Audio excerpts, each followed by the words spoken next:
যে দেশগুলোতে সংসদীয় গণতান্ত্রিক ব্যবস্থা রয়েছে, যেমন ভারতে রয়েছে, গ্রেট ব্রিটেনে রয়েছে, আমেরিকাতে রয়েছে, তারা প্রত্যেকেই কিন্তু একটা এলাকাকে প্রতিনিধিত্ব করে। কিন্তু পিআর পদ্ধতিতে একজন সংসদ সদস্যের কোনো সুনির্দিষ্ট নির্বাচনী এলাকা থাকবেন না, উনি বায়বীয় সংসদ সদস্য হবেন। এর সাথে যদি স্বৈরাচারের যদি কোনো একটা সমঝোতা হয় যে ঠিক আছে প্রতীক ভাই তোমারটা আমি নিলাম, কিন্তু এই প্রতীকটাকে ধরে নিতে হবে যেটা আমার প্রতীক, এটা নৌকা প্রতীক হতে পারে, মানে অদৃশ্য নৌকা প্রতীক বলতে পারে। তাহলে তাদের সমর্থকরা কিন্তু ওই প্রতীকে ভোট দিলে যদি 1% ভোট হয় তাহলে কিন্তু তার সেক্ষেত্রে 3টি সংসদীয় আসন তাকে কিন্তু আপনাকে দিতে হবে। পিআর পদ্ধতি নিয়ে বিএনপির নির্দিষ্ট একটি অবস্থান পরিষ্কারভাবেই বিভিন্ন জায়গায় আলোচনা হয়েছেন এবং মির্জা ফখরুল ইসলাম আলমগীর পরিষ্কারভাবে বলেছেন যে পিআর পদ্ধতিতে তারা ঐক্যের মধ্যে আসতে চাচ্ছেন না।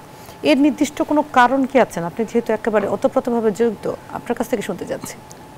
ধন্যবাদ। আমার মনে হয় খুবই একটা যৌক্তিক একটা প্রসঙ্গ আপনি এনেছেন, কারণ পিআর পদ্ধতির ভেতর থেকে খুব জনগণের প্রত্যাশাকে প্রতিফলিত হয় এরকম কোনো কোনো রাজনৈতিক দল বলবার চেষ্টা করছে। আমি একটু সময় যদি দেন আমি ব্যাপারটাকে একটু ব্যাখ্যা করতে পারবো। এরকম পিআর পদ্ধতিতে একটা দল যে নির্বাচনে অংশ নিতে চান তাকে নির্দিষ্ট সংখ্যক সংসদ সদস্যদের নামের তালিকা নির্বাচন কমিশনে জমা দিতে হবে। তিনি যদি 300টা আসনে যদি তাদের প্রার্থিতা দিতে চান তাহলে 300টা আসনের জন্যই তাকে তালিকাতে নাম দিতে হবে। নির্দিষ্ট কোনো এলাকা বলে কোনো নির্বাচনী এলাকা থাকবে না। কিন্তু আমরা দেখবেন যে প্রথাগতভাবে আমরা বাংলাদেশের যে সংসদীয় ব্যবস্থা দেখেছি, সেই সংসদীয় ব্যবস্থাতে প্রত্যেকজন সংসদ সদস্য যখন তার বক্তব্য শুরু করেন তখন উনি বলেন যে আমি অমুক এলাকার জনগণের পক্ষ থেকে সংসদে কথা বলতে এসেছি, আমার ওখানে স্কুল দরকার, কলেজ দরকার, আমার হাট বাজারকে উন্নতি দরকার, রাস্তাঘাট করতে হবে, বিদ্যুতের সংযোগ দিতে হবে। এবং নির্বাচনী এলাকা ভিত্তিক সংসদ সদস্য নির্বাচন করার পদ্ধতি যে দেশগুলোতে সংসদীয় গণতান্ত্রিক ব্যবস্থা রয়েছে, যেমন ভারতে রয়েছে, গ্রেট ব্রিটেনে রয়েছে, আমেরিকাতে রয়েছে, তারা প্রত্যেকেই কিন্তু একটা এলাকাকে প্রতিনিধিত্ব করে। কিন্তু পিআর পদ্ধতিতে একজন সংসদ সদস্যের কোনো সুনির্দিষ্ট নির্বাচনী এলাকা থাকবেন না, উনি বায়বীয় সংসদ সদস্য হবেন। ভোট দিতে হবে একটা প্রতীকে।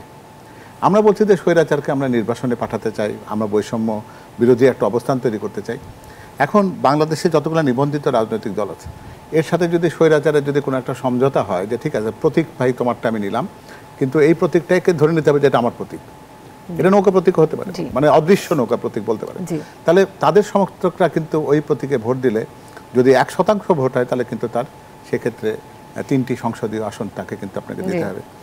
দ্বিতীয়ত যে জিনিসটা হলো যে আপনি 300 জনকে নির্বাচনের জন্য তালিকাভুক্ত করে জমা দিবেন, প্রতীক থাকবে একটা, শুধু নির্বাচনী প্রতীকে আপনাকে ভোট দিতে হবে। ফলে আপনার যদি প্রতীক না থাকে, আপনি যদি একজন স্বতন্ত্র সংসদ সদস্য হিসেবে যদি নির্বাচন করতে চান তাহলে আপনার তো সেই নির্বাচনের সুযোগ নেই। কিন্তু একজন নাগরিক হিসেবে আপনার তো সমান অধিকার থাকার কথা যে আমি সংসদ সদস্য নির্বাচিত হতে চাই, আপনার জন্য সেই সুযোগ অবহেলিত নয় এখানে। তারপরে যেটা হচ্ছে যে বাংলাদেশে আমরা দেখেছি যে ডিলিমিটেশনের নামে গ্রামের আসনগুলোকে কিন্তু শহরে আনা হয়েছে। গ্রামে কিন্তু সংসদীয় আসনের সংখ্যা ক্রমাগতভাবে কমছে, যেখানে যেহেতু জনসংখ্যার ভিত্তিতে নির্বাচন এলাকা নির্ধারিত হয়। তো ফলে যখন একটা রাজনৈতিক দল দেখবে যে ভোটের আধিক্য শুধুমাত্র নগর কেন্দ্রিক, তখন তারা নির্বাচনী প্রচারণা শুধুমাত্র নগরে চালাবে। কোনো রকম গ্রাম অঞ্চলে কিন্তু নির্বাচনী প্রচার চালাবার দরকার হবে না, কারণ আপনি জানেন যে ঢাকা শহরের প্রায় 17-18টা নির্বাচনী এলাকা, আপনি সেটা বাদ দিয়ে কেন আপনি বরগুনাতে যাবেন, কেন আপনি মেহেরপুরে যাবেন, ওখানে 1-2টা আসন দরকার তো নেই।